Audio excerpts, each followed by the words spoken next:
Atpasakojimas. Vaikai miškelyje.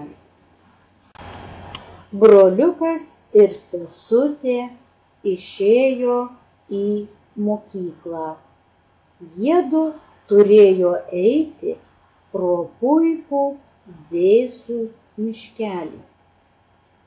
Buvo labai tvanku ir šilta, o miškelyje vėsu ir smagu. Brolis ir sako seseriai: žinai ką, į mokyklą mes dar suspėsim. Gal užsukime į miškelį, sesute? Sesutei patiko brolio pasiūlymas.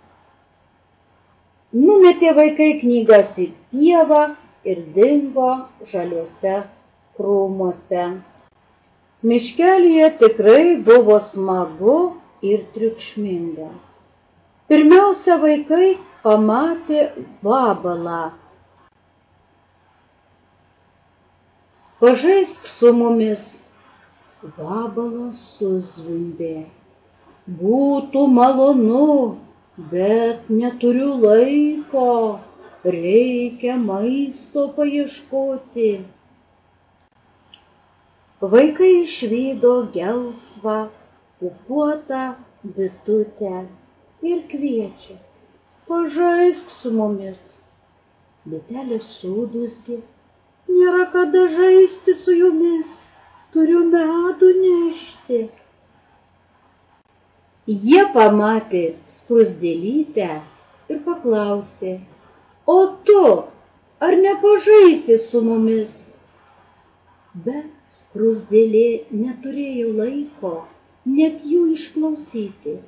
Ji vilko 3 kartus už save didesnį šiaudą savo namui statyti. Vaikai kreipėsi į voverę, balandį, kiškelį, pagaliau į baltą žemuogės žiedą, į čiurlenantį upelį. Bet niekas neturėjo laiko žaisti su jais. Vaikams pasidarė liūdna.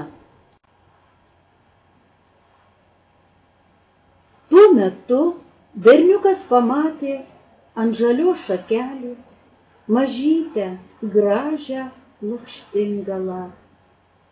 Ji tupėjo labai ramiai ir švilpavo linksmą dainelę.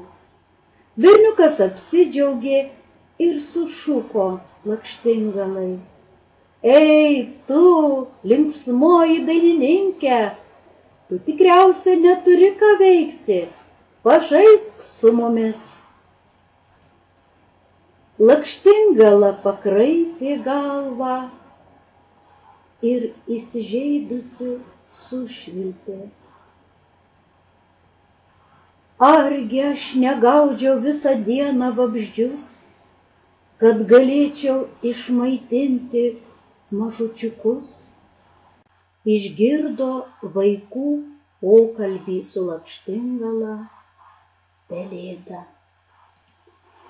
Pelėda pasakė: į mokyklą nėjote, nieko neišmokote. Atminkite, kad tik tam malonu pailsėti ir pažaisti, kas padirbėjo ir atliko viską, ką privalėjo padaryti.